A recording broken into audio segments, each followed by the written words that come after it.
¿Qué tal? Soy José Díaz Balart y estas son las noticias de este jueves en Digital. Noticias Telemundo Digital. Vacunación obligatoria.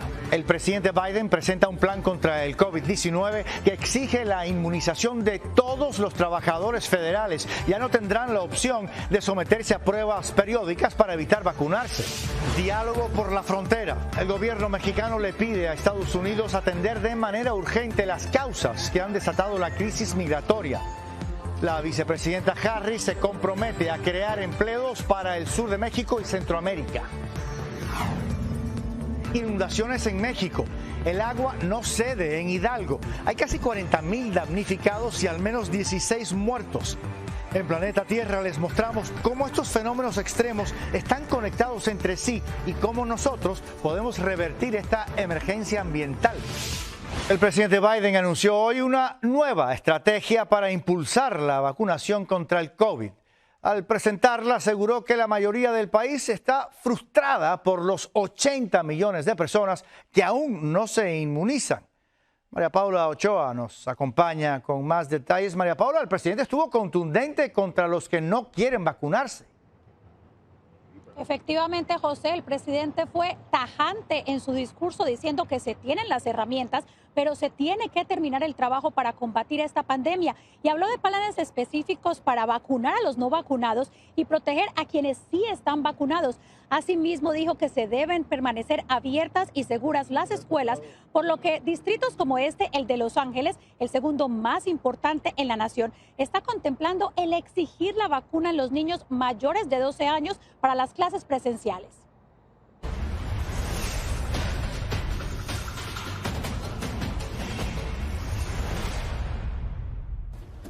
Con el incremento de contagios entre menores de edad, Ivette agradece que su hijo está vacunado.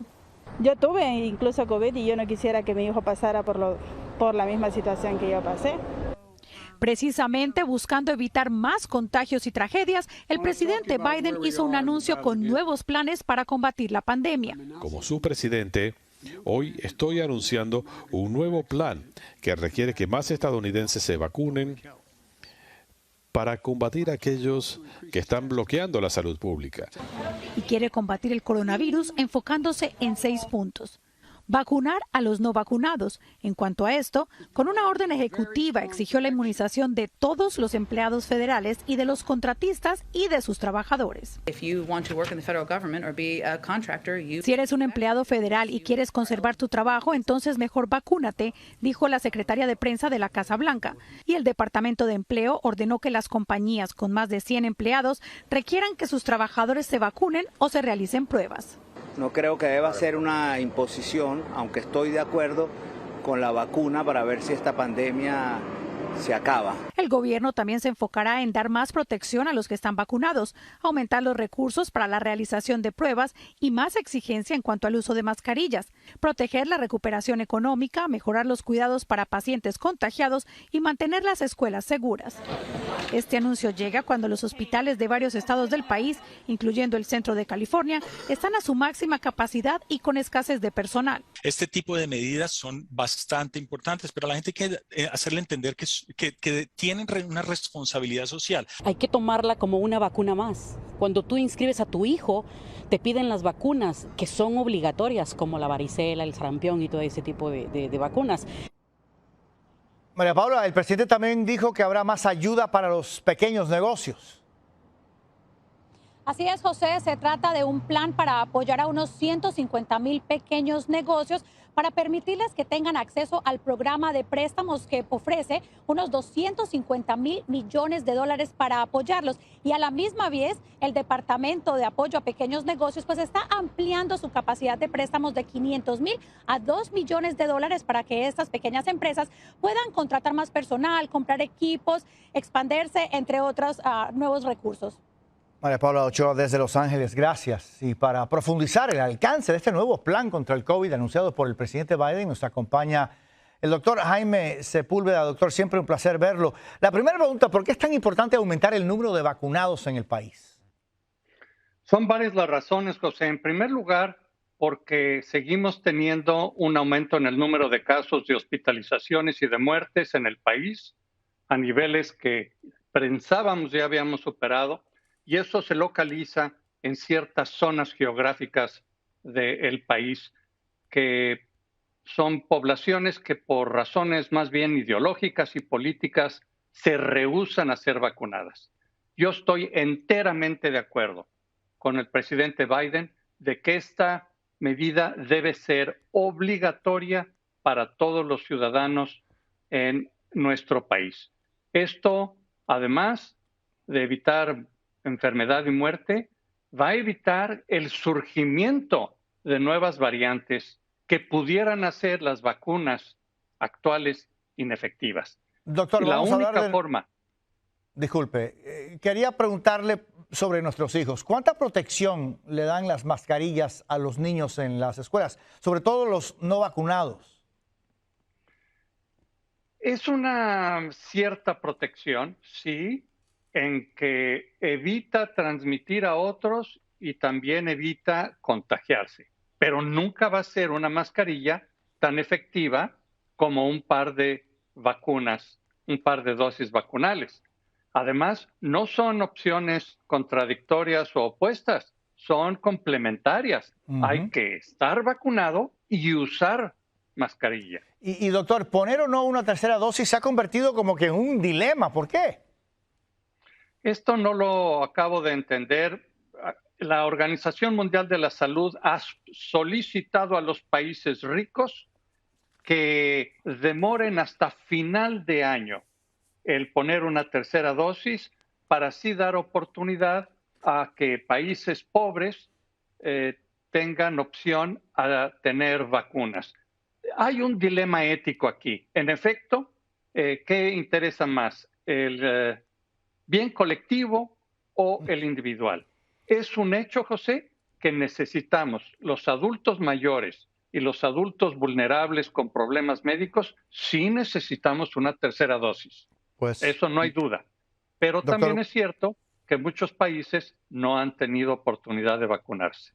Doctor Sepúlveda, muchísimas gracias. El presidente Biden hoy dice que tiene las vacunas ya disponibles para esa tercera dosis. Gracias, doctor, por estar con nosotros. Entre tanto, funcionarios mexicanos y estadounidenses se reunieron hoy en Washington para discutir temas como la inmigración y la situación en la frontera. Allí la vicepresidenta Harris se comprometió a crear empleos para los mexicanos y centroamericanos. Javier Vega estuvo siguiendo el encuentro. Javier, buenas tardes. ¿Podemos hablar de algún acuerdo concreto? José, buenas tardes. Los asistentes hablan de una reunión exitosa, tanto que volverán a encontrarse en noviembre. Eso es uno de los acuerdos que buscan en esencia generar oportunidades económicas en ambos países. Y ya que hablamos de reuniones, hace unos momentos se nos confirmó aquí que los presidentes Biden y López Obrador se reunirán frente a frente, cara a cara, antes de que concluya el año. Olga lleva 2 meses viviendo en un campamento bajo un puente en Tijuana, esperando cruzar a Estados Unidos. Lo único que queremos es pasar al otro lado. Sí. Es lo que pedimos, que nos ayuden. Su rostro, uno más de la crisis migratoria, telón de fondo de la reunión en Washington entre altos funcionarios mexicanos y estadounidenses. We will create jobs for the people of southern Mexico. Que arrancó con el compromiso de la vicepresidenta Harris de crear empleos para los mexicanos del sur y los centroamericanos. El canciller mexicano aprovechó la visita para entregar al secretario de Estado una carta para el presidente Biden de parte del mandatario mexicano, quien insistió en visas de trabajo temporales y en financiar programas sociales de su gobierno como el de reforestación en Centroamérica. Porque no ha habido atención a la población que se ve obligada a emigrar. Solo contención, denunció el presidente, como estos operativos donde agentes mexicanos se enfrentan a migrantes centroamericanos, pero no han funcionado, pues el propio gobierno admite que la cifra de migrantes en condición irregular detectados hasta agosto, más de 143,000, creció 3 veces respecto al año pasado. Y en el diálogo económico, un tema esencial, la frontera, que continúa cerrada. Sí se planteó como una cosa lógica al hablar de la frontera, es decir, que lo más pronto que se pueda poder reactivar plenamente la actividad económica y los cruces en la frontera, pues mejor, no solo para México, sino también para Estados Unidos. Nosotros vamos a dejar que los que tomen decisiones sobre la frontera son los que manejan la salud pública, pero nos comprometimos en tener un diálogo estrecho y activo con México al respecto. En Washington, Javier Vega, Noticias Telemundo.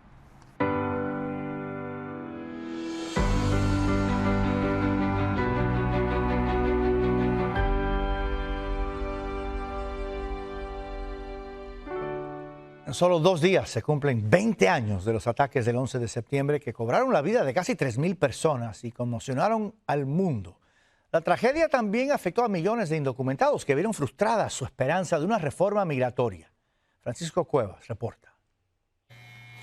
Dolores ha esperado con ansias una reforma migratoria por casi 2 décadas. Desesperantes porque te sientes encerrado, como si estuvieras en una jaula de oro precisamente. En las últimas décadas, cientos de miles han salido a las calles a pedir la reforma que sacaría de las sombras a 11 millones de inmigrantes en todo el país. Algo que parecía inminente en el 2001, con la visita del entonces presidente mexicano Vicente Fox a la Casa Blanca.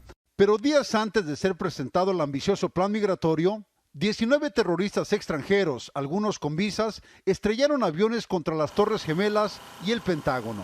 Y así como se desplomaron esas increíbles torres en Nueva York, así también se desplomó la ilusión de lo que dábamos por hecho, la famosa reforma migratoria. Y el 11 de septiembre acaba con eso y cambia las prioridades del gobierno en los Estados Unidos. Pero los ataques del 11 de septiembre no solo aumentaron el sentimiento antimigrante por todo el país, también llevaron a la abolición del Servicio de Inmigración y la creación del Departamento de Seguridad Nacional. Aunque no estuvimos en el 9/11, también somos víctimas de los ataques porque también a nosotros se nos castigó. Pero con el aniversario número 20 de esos ataques, una luz de esperanza aparece. Mañana demócratas y republicanos se sentarán a discutir si el tema migratorio debe ser incluido en el paquete de reconciliación. Dolores y millones como ella siguen esperando. Tenía esperanzas y he tenido esperanzas siempre, espero que esta vez se concreten. En Los Ángeles, California, Francisco Cuevas, Noticias Telemundo.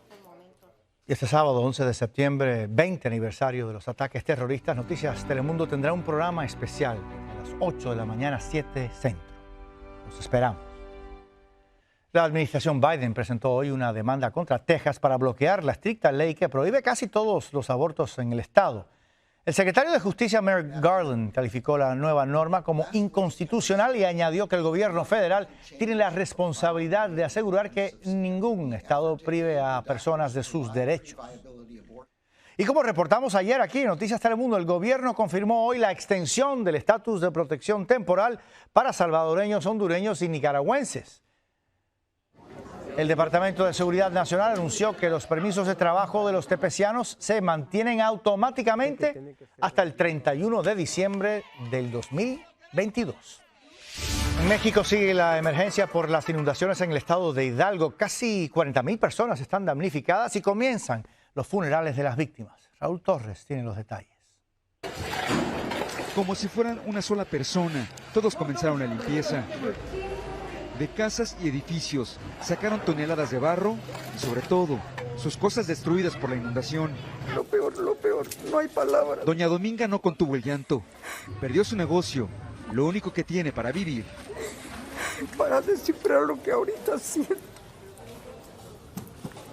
Pero tenemos que ser realistas y ver, miren nada más. El centro de la ciudad de Tula, en Hidalgo, fue el lugar más castigado. El agua lo cubrió todo. Algunos como Claudia buscan rescatar lo que sea.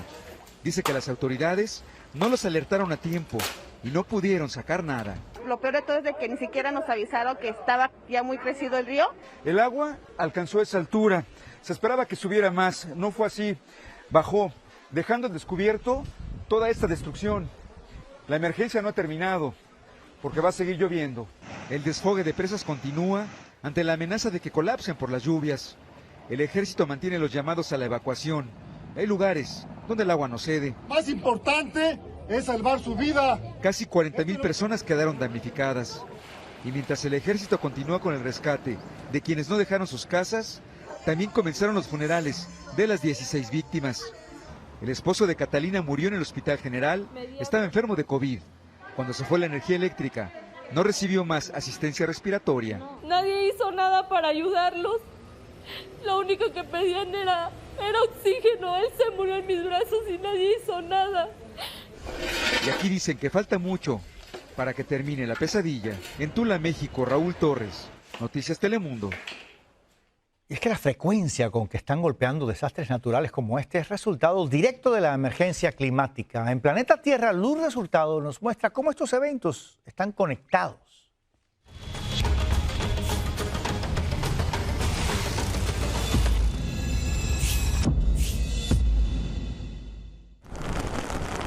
No se trata de una casualidad.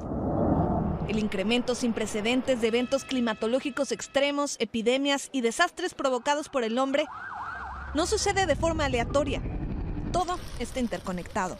Porque si los vemos simplemente como eventos aislados, imagínate tú que estamos viendo la punta del iceberg y nos está faltando todo como la foto completa.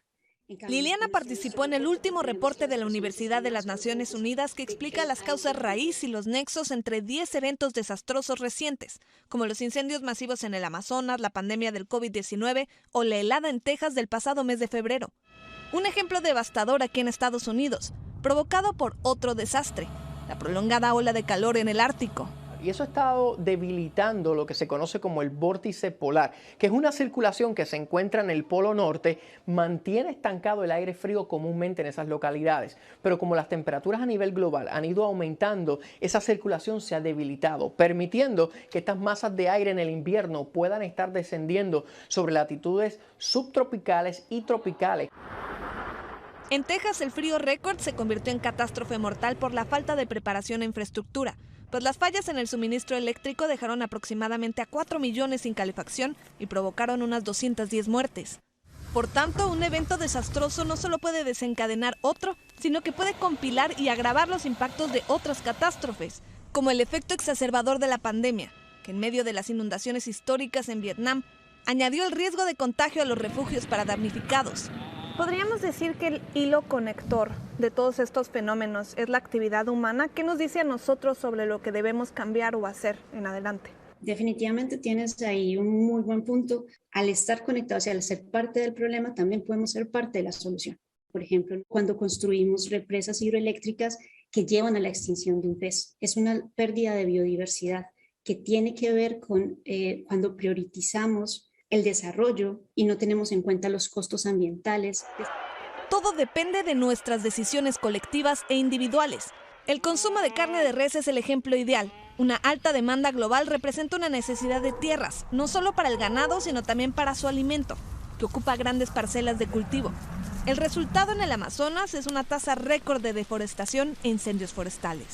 Cada acción tiene una consecuencia. Para quienes se dedican a educar sobre la emergencia climática como Yoka, el reporte es una herramienta más para generar conciencia, pero también para exigir a los tomadores de decisiones medidas para revertir los daños. Lo que estamos viendo en tiempo real y que nos dice el reporte es que esto es un tema económico, que es un tema de salud pública, que es un tema de seguridad alimentaria, que es un tema de inmigración y bueno, de que como todo en este planeta está todo interrelacionado. Este vínculo que compartimos nos hace a todos responsables de garantizarnos un futuro como humanidad. Lourdes Hurtado, Noticias Telemundo. Síganos en nuestras redes sociales para más noticias y visite noticiastelemundo.com.